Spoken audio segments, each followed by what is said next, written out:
pengangguran, kemiskinan, inflasi. Ini merupakan masalah-masalah yang ditemukan di dalam sistem ekonomi. Dan lebih mengejutkan, hal-hal ini sangat mudah ditemukan di lingkungan kita atau pada suatu masyarakat.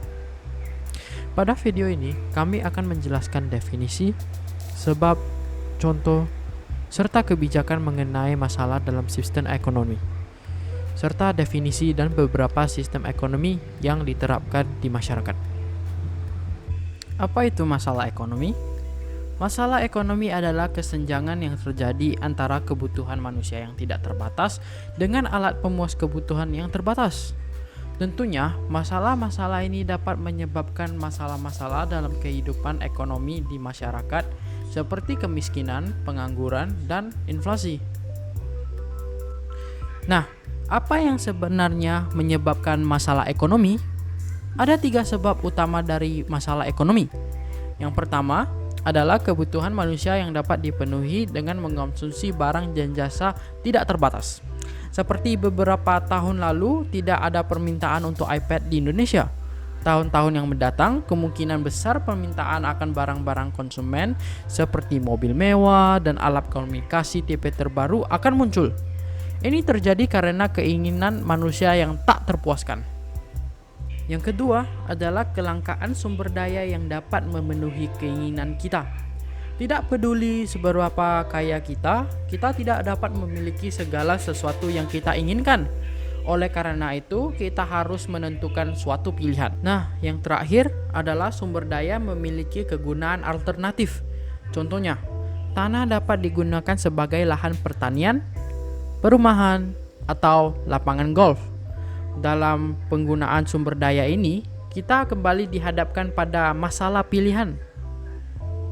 Bisa dilihat dari sudut pandang pembahasannya, masalah ekonomi dapat dilihat berdasarkan teori ekonomi klasik dan teori ekonomi modern.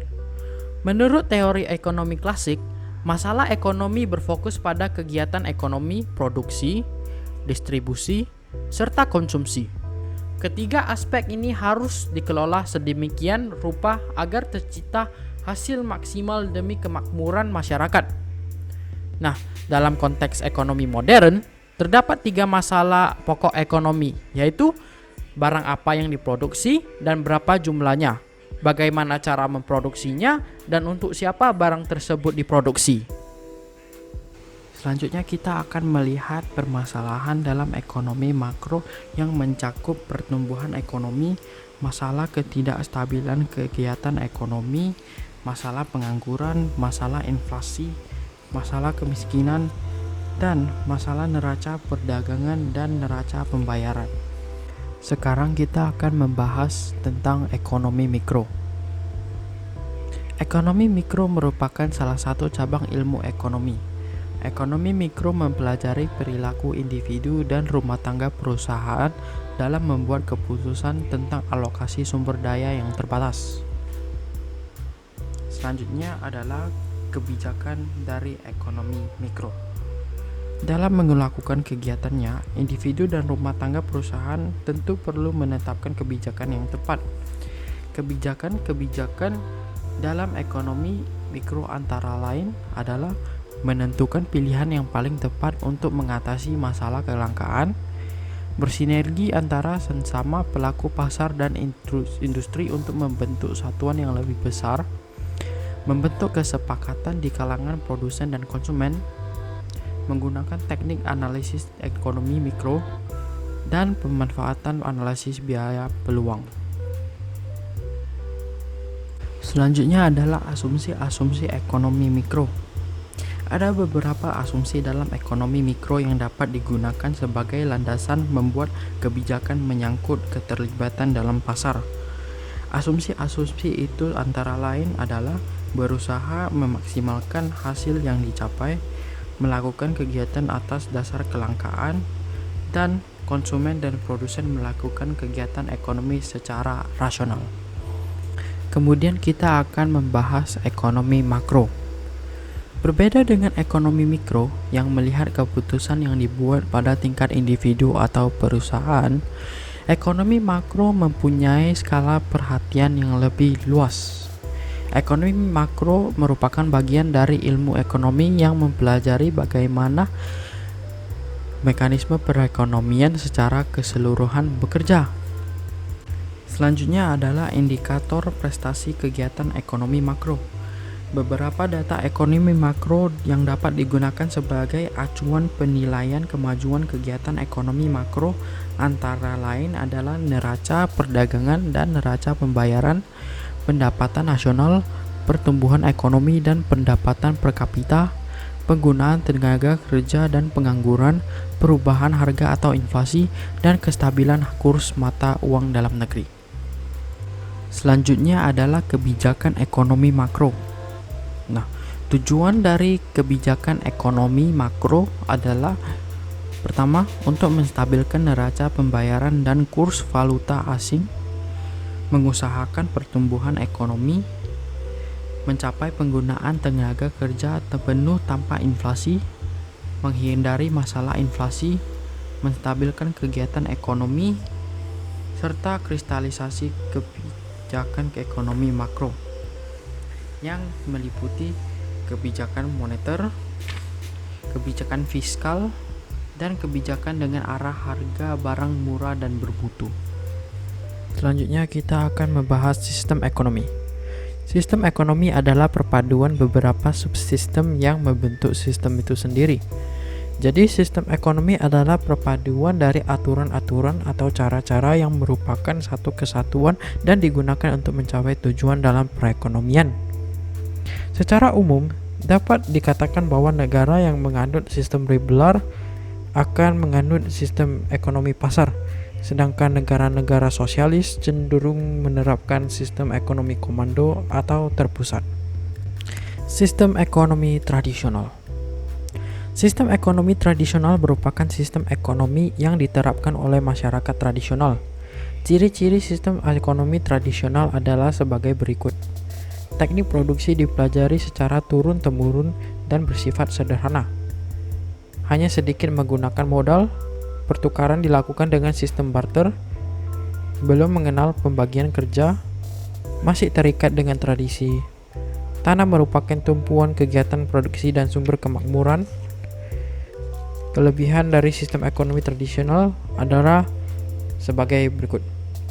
Mendorong hubungan kerjasama dan kerukunan hingga terdapat keselarasan antar individu. Barang dihasilkan untuk kelangsungan hidup masyarakatnya sehingga mengurangi pemborosan. Adat istiadat dan tradisi relatif terjaga. Alam relatif terjaga karena masyarakat cenderung menjaga kelestarian alam sekitarnya. Adapun kekurangan dari sistem ekonomi tradisional, yaitu lebih rentan karena bergantung pada kondisi alam, standar hidup masyarakatnya relatif rendah, teknologi yang digunakan sederhana dan tradisional, cenderung menolak perubahan sehingga masyarakat kurang berkembang. Yang kedua, sistem ekonomi komando. Pada sistem ekonomi komando atau sistem ekonomi pusat atau perencanaan, peran pemerintah sangat dominan, sedangkan peran masyarakat atau pihak swasta sangat kecil. Contoh, negara yang dapat dikatakan mendekati sistem ekonomi komando adalah Kuba. Ciri-ciri sistem ekonomi komando adalah sebagai berikut. Semua alat dan sumber daya diproduksi, dimiliki dan dikuasai oleh negara. Pekerjaan yang tersedia dan siapa yang akan bekerja ditentukan oleh pemerintah. Kebijakan perekonomian diatur oleh pemerintah. Pemerintah lebih mudah mengendalikan inflasi, pengangguran, dan berbagai keburukan ekonomi lainnya. Pemerintah menentukan jenis kegiatan produksi sesuai dengan perencanaan sehingga pasar barang dalam negeri berjalan lancar. Relatif mudah melakukan distribusi pendapatan. Jarang terjadi krisis ekonomi karena kegiatan ekonomi direncanakan oleh pemerintah. Selanjutnya adalah kelemahan dari sistem ekonomi komando, yaitu mematikan inisiatif individu untuk maju. Sebab segala kegiatan ekonomi diatur secara terpusat. Sering terjadi monopoli yang merugikan masyarakat dan masyarakat tidak memiliki kebebasan dalam memiliki sumber daya. Sistem ekonomi pasar. Sistem ekonomi pasar merupakan kebalikan dari sistem ekonomi komando. Pada sistem ekonomi pasar, kegiatan ekonomi dilakukan oleh pihak swasta. pemerintah hanya mengawasi dan melakukan kegiatan ekonomi yang berhubungan dengan penyelenggaraan negara. Contoh, negara yang memiliki sistem ekonominya mendekati sistem ekonomi pasar adalah Amerika Serikat dan Inggris. Ciri-ciri sistem ekonomi pasar adalah sebagai berikut. Semua sumber produksi menjadi milik masyarakat. Pemerintah tidak ikut campur tangan secara langsung dalam kegiatan ekonomi. Masyarakat terbagi atas dua golongan, yaitu golongan pemberi kerja atau pemilik sumber daya produksi dan golongan pekerja. Timbul persaingan dalam masyarakat. Setiap kegiatan ekonomi didasarkan atas pencarian keuntungan. Kegiatan ekonomi selalu mempertimbangkan keadaan pasar. Dan selanjutnya adalah kekuatan dari sistem ekonomi pasar adalah menumbuhkan inisiatif dan kreasi masyarakat dalam mengatur kegiatan ekonomi. Setiap individu bebas untuk memiliki sumber-sumber daya produksi. Timbul persaingan untuk maju karena kegiatan ekonomi sepenuhnya diserahkan kepada masyarakat. Menghasilkan barang-barang bermutu tinggi karena barang yang kurang bermutu tidak akan laku di pasar.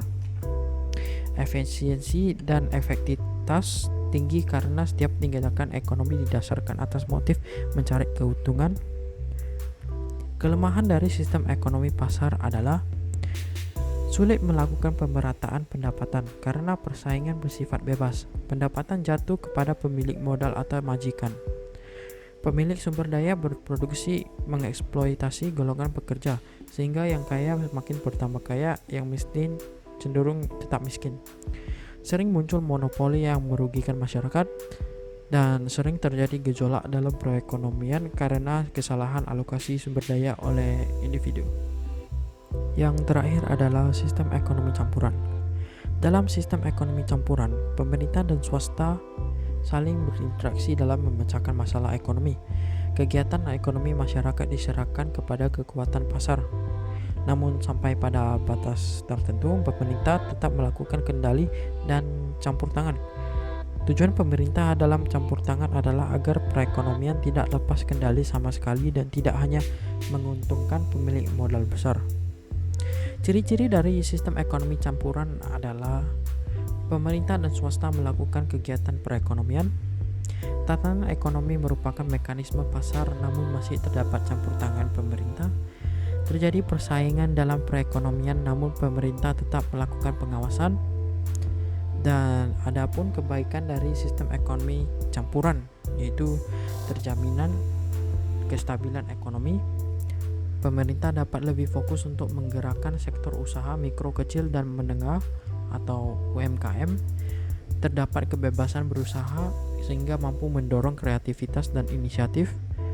Terdapat pengakuan atas hak milik individu terhadap sumber produksi meskipun ada pembatasan. Dan selanjutnya adalah keburukan dari sistem ekonomi campuran, yaitu terdapat kesulitan untuk menentukan batas kegiatan ekonomi yang seharusnya dilakukan pemerintah dan swasta.